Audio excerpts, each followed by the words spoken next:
I'm Jackson Osborne with the Bluegrass Trust for Historic Preservation. And before we get started, could you all please put your hands together for the people at Floracliff?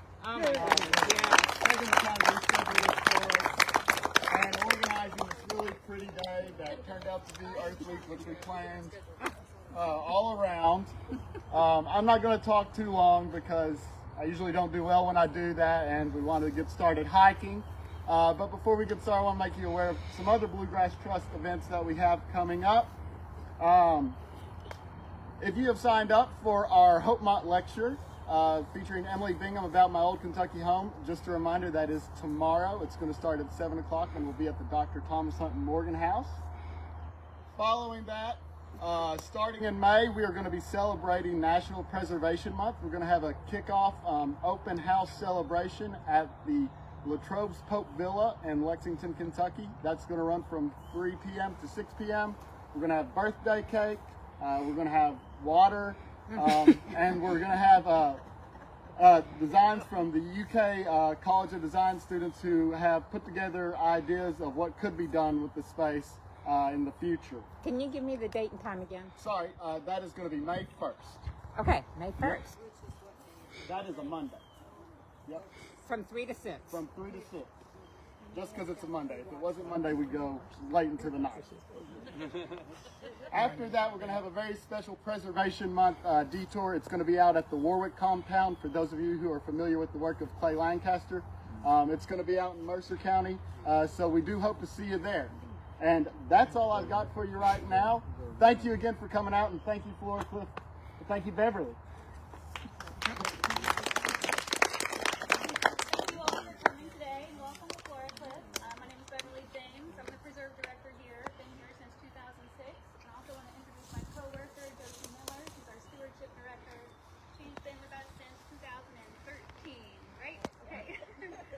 Tell you a little bit about Floracliff. About 65 years ago, our founder, Dr. Mary Wharton, started purchasing the land here with the intention of creating a nature sanctuary. It took her about 30 years to acquire 287 acres. So she's the one who purchased the land and established the nonprofit to care for the land after her death. So she did pass away in 1991, and she left very specific wishes for Floracliff that we be open for guided hike only, focus on education, research, and inspiration while connecting people to nature. So today, a lot of our work focuses on promoting our native biodiversity. So we do that through protecting the land. The 287 acres that Mary Wharton acquired is a dedicated state nature preserve, which is the highest level of land protection in Kentucky. We work with the Office of Kentucky Nature Preserves for that. We also do a lot of restoration work out here. And so Josie, our stewardship director, she works with a team of volunteers to manage invasive species. And I did forget to add, so with protecting the land, in 2017 we added 59 acres, which is the trails and tract, and that is going to be our focus today, and that's protected through a conservation easement with the Kentucky Heritage and Conservation Fund. And then we do a lot to share the land here through guided hikes, workshops. We do a lot of community science out here, so we're collecting data on our biodiversity and on our water quality to share it with regional and global projects for science. And we work with researchers at local universities and regional universities who come out here to study nature and study land management. A more notable research project from 2008 with Dr. Neil Peterson. There were 20 trees, chickapin oak trees that were poured out here at that time, and 10 of them date to the 1600s. So we have some of the oldest known trees in Kentucky here, which is pretty cool to have right here in Fayette County. So for today's tour, we are focusing on the trails and track. So it was a girls' camp from 1913 to 1935. It was established by Mary Wharton, Mary DeWitt Snyder. And so she started the camp actually over Boone Creek in that direction. So the Cleveland Rogers house was over there, so that was where she lived and started the camp. And then in 1917, the lodge that we're going to be walking to was built, and so she moved all of the sort of camp activities mostly over here. There was still, like some of the booklets talk about the camp being about 250 acres during some years, and so it was definitely more land than what we're going to be sort of covering today. The interstate was built in the mid-1960s, so that did bisect the Snyder farm at that time. So most of the camp remnants are over here. 2019, that 59 acres is listed on the National Register of Historic Places thanks to the Bluegrass Trust for partnering with us on that and supporting that, and Tim Kondo, who wrote the application for that. So we will be taking a walk down the mostly a paved driveway over there. It's about a third of a mile long, so there, and then a third of a mile back. Along the way, I'll point out some wildflowers. It probably will be hard for everybody to see what I'm pointing at, but I'll try to, it'll just be brief. I'll kind of describe their color and so forth so you can kind of experience some of the nature that we have. And then once we get down to the lodge, we'll go a little bit more into the history of the camp.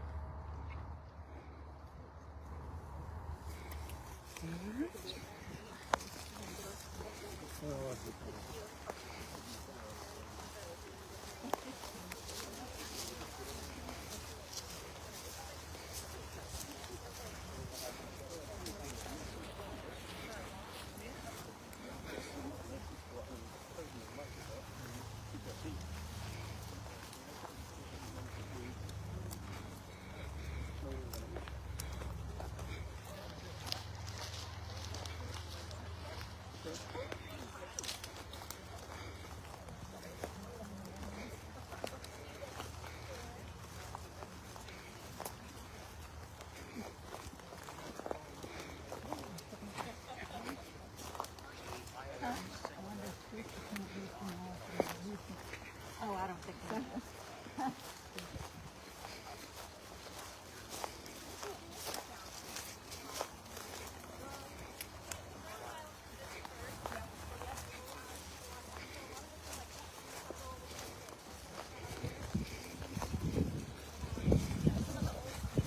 I have to show you this cool. So I went on a hike down in Rockcastle County a couple weeks ago, and I saw this. I can't believe all that. A little violet. I have become fascinated with violets because, I always thought they were just violets. But there are some that are like variegated and some that are really I'm trying to stay up here with you. Yeah. Oh. Some things in June might be on our website. July, probably not as much. And we have some butterfly stuff still.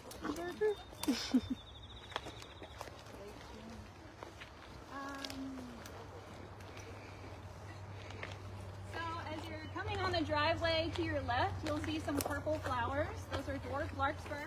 So they're both purple and the sort of white with little purple tinge, same species. Those are in the buttercup family. We'll see a lot more of those on the lower part of the driveway, where you can get close enough to take some pictures.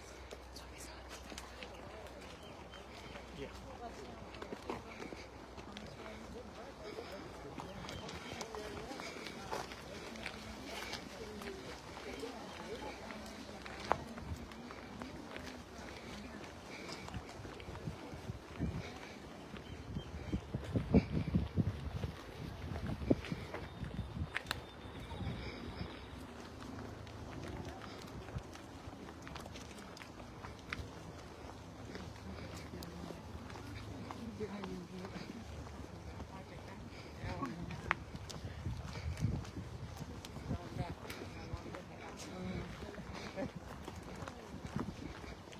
Young boy work.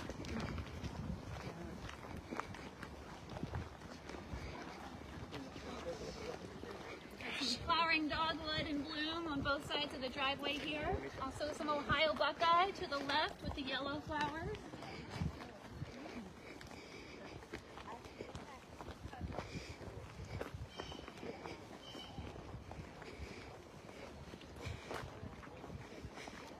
Maybe a silly question being that this is a nature sanctuary, but I'm going to assume that means that it's not dog friendly. Right, yeah, and that's with all dedicated state nature reserves. That's what I thought. Okay.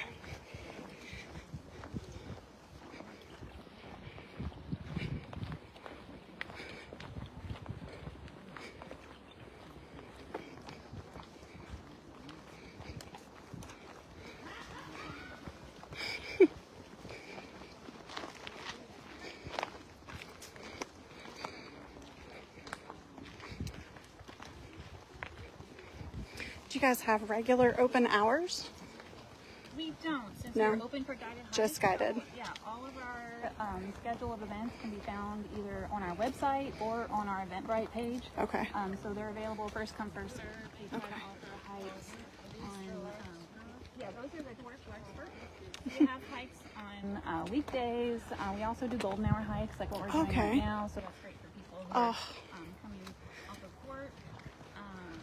And then we have some Saturday programs that we do throughout the year. That's really cool.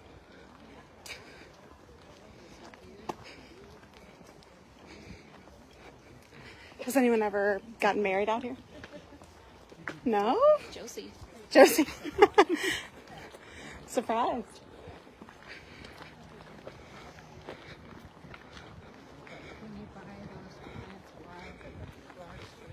So there may be some nurseries in the area that have some of the native wildflowers. A good place to find a list of those would be our local Wildlands chapter has a list of nurseries that sell native plants, and also the Kentucky Native Plant Society has a list of maybe more broadly in Kentucky who might sell some of these.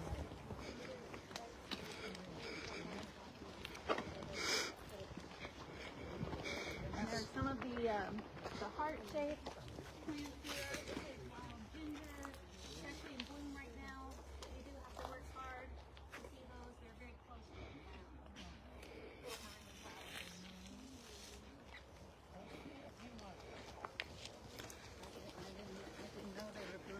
Yeah. It's easy to miss them because they're all so close to the ground.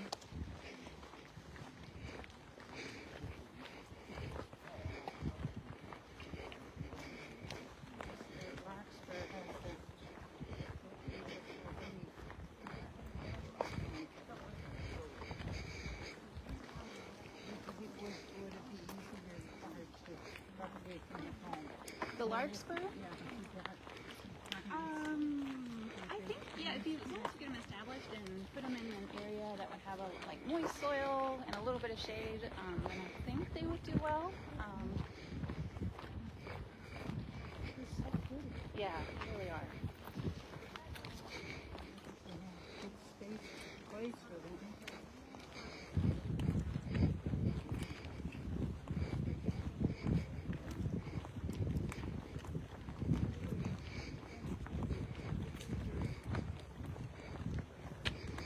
Someone live on property? Yeah, so our stewardship director and her husband live upstairs in the lodge. There's an apartment up there. Oh, wow. We're going this way? Okay.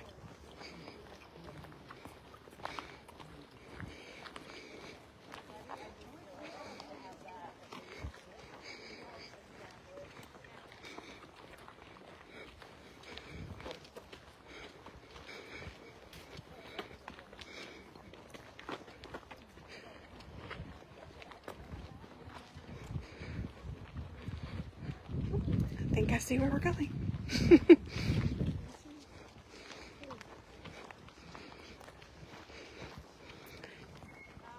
Is this walk going to take us past any of those 1600s era trees? So that research project was conducted before we acquired this parcel. So we suspect there are some old trees here, but they haven't been aged. I see. Look at this guy.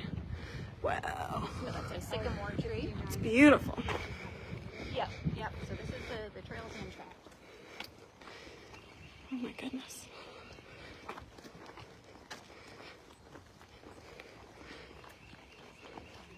So I'll stand over here so that people aren't looking back. People aren't facing into the sun. That was nice of you. And we'll just wait for folks to Filter in.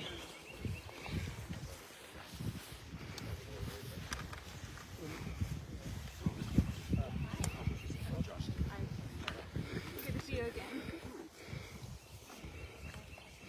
Were there a lot of trees down in the storm? A few. I don't think we were hit quite as hard as some parks in Lexington, but we did lose some cedar trees. We unfortunately lost our largest American elm. It was 44 inches in diameter and 100 feet tall. So Yeah, that was probably our biggest loss. But we have a lot of steep ravines here, and I think that protects them a little bit from the winds.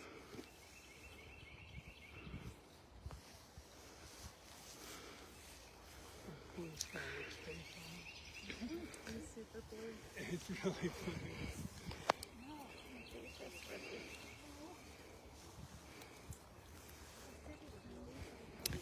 Will we be able to see some of those really long trees for 1,600 yen? So, I was just telling her, I was hoping the same thing. that project was in 2008 before we acquired this tract. So, we haven't aged the trees on this property. We were planning to do that March of 2020, but that project, we know what happened then. Yeah, the biologist that was going to be in town for that, of course, everything got canceled, and he is up with Harvard Forest, and so he was the one that we worked with back in 2008. So we hope to eventually work with him again. Yeah. Or somebody else that does indoor technology. How do you age a tree? I'm sorry, I didn't mean to interrupt you. How do you age a tree? Through coring it. So there's something called an increment borer that it's like it hand drills into the tree and you can extract a core. And so the biologists take it to the lab and sand it down and analyze the tree rings. Does it hurt the tree? It's an injury to the tree, but just like woodpeckers. Okay. Okay. That's a good comparison. Maple syrup, things like that, and all the trees have healed over those. Okay. Record in 2008. All right, so it looks like we've got everybody down here. So as soon as we came onto the driveway, we were on the Trails and Tracks that we purchased in 2017. So we're here today to talk mainly about its history as a girls' camp. It was known as one of the first girls' camps in the South, and that was, so it's coming about in 1913. The youth camps in North America started in around 1870 or so. That was a time of the Industrial Revolution, and there were some concerns about how urban cities, the impact on children, and so a lot of people wanted to get their kids into camps over the summertime for their physical health, for their mental health, to learn skills, and to just prepare them for adulthood. And so the camp movement really sort of picked up in the late 1800s. And in the 1902 was the first girls' camp, and so that was Camp Kahonka in New Hampshire. And then, so Camp Trails End was established in 1913, and then by 1925 there were 125 girls' camps that were established in the United States. So the lodge here, this was built in 1917, so 4 years after the camp was established. There have been a lot of modifications to the outside of the house, but you can see the original character on the inside, so you all will be able to go in here shortly. There was another structure that was built in 1922 called the Hill House, which was just up there, and it provided director's quarters, a hospital room, a craft shop, and a screen dining room and kitchen. We do have pictures of the Hill House inside the lodge there. The lodge apparently had an office and a place to store like campers, their like luggage trunks upstairs, and it was possibly also the sleeping quarters for the older girls. And then as far as their tents, so most of the campers slept in tents that were on the ground. So there's one of the camp booklets that talk about like the tents overlooking wooded ravines, so it could have been on a shelf or something here behind the lodge. Some of the camp booklets maybe indicate that they might have been more in this open area closer to the lodge, so we don't know quite for sure about that. But the lodge and the Hill House, they provided gathering places for music, plays, storytelling, and handicrafts. So we have a lot of camp booklets in there, some stuff on display, so you can see those activities in the photos. And then other activities that they did with the camp included horseback riding, tennis, basketball, swimming, diving, rowing, paddling, target practice, dancing, handicraft, and nature study. So the Kentucky River is right down there.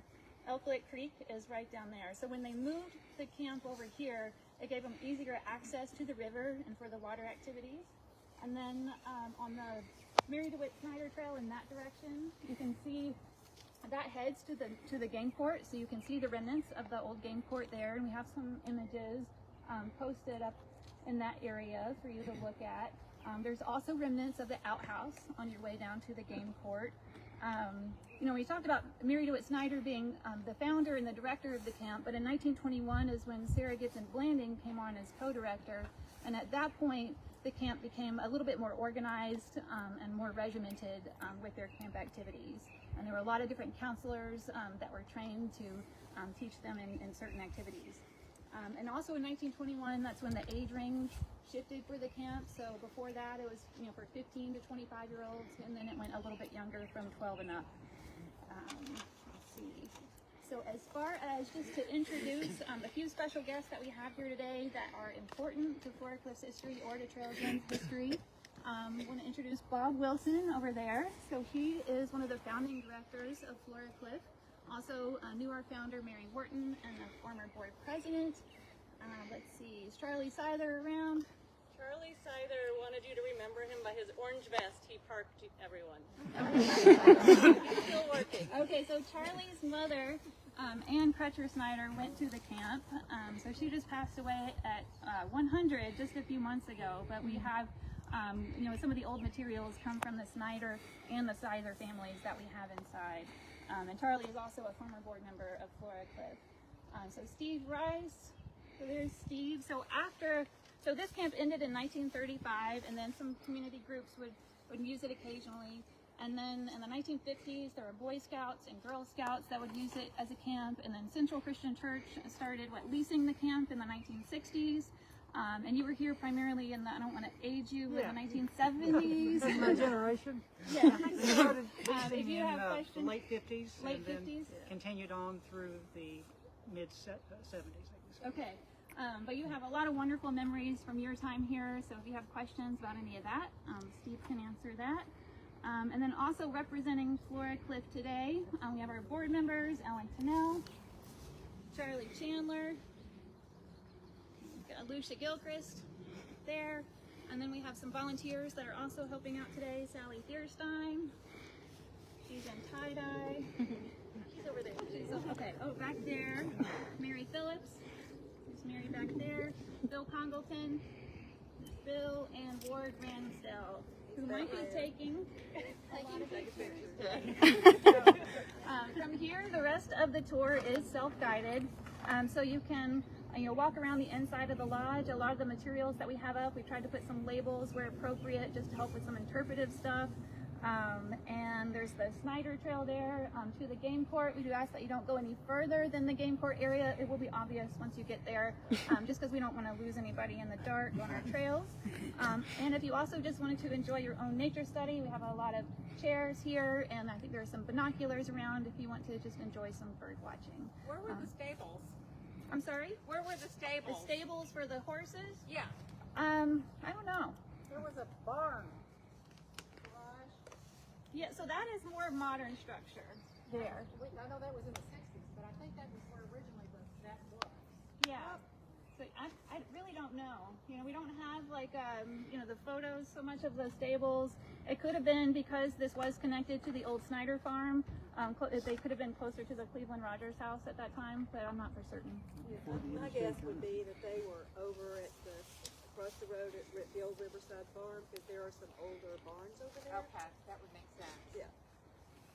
Do you know where most of the girls came from? Were they local? So some of them were local, and some of them came from Philadelphia, Nashville, Dayton, Missouri, Florida, New York. So they came from a lot of different, New Orleans, a lot of different locations. I came here as a Girl Scout in the early 50s. I'm old. But anyway, we came, and the troop was in Frankfurt, and we came a couple of times and stayed, and we used that outhouse.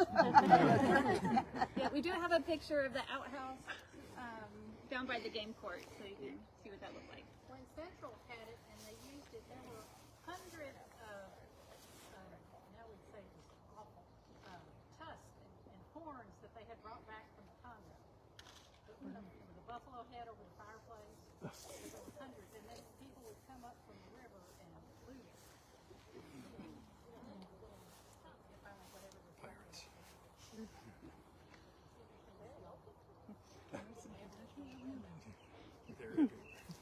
So from here, you all are welcome to help yourself inside the lodge.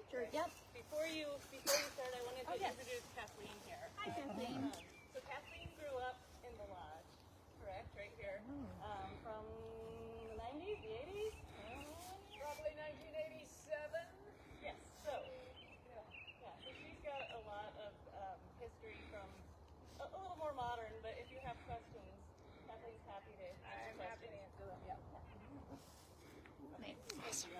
Yeah, I didn't see her. Accident has got here late.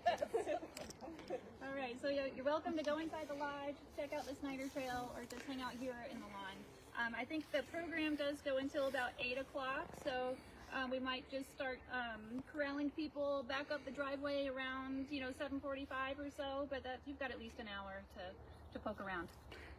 If you have any questions, let us know. Thank you.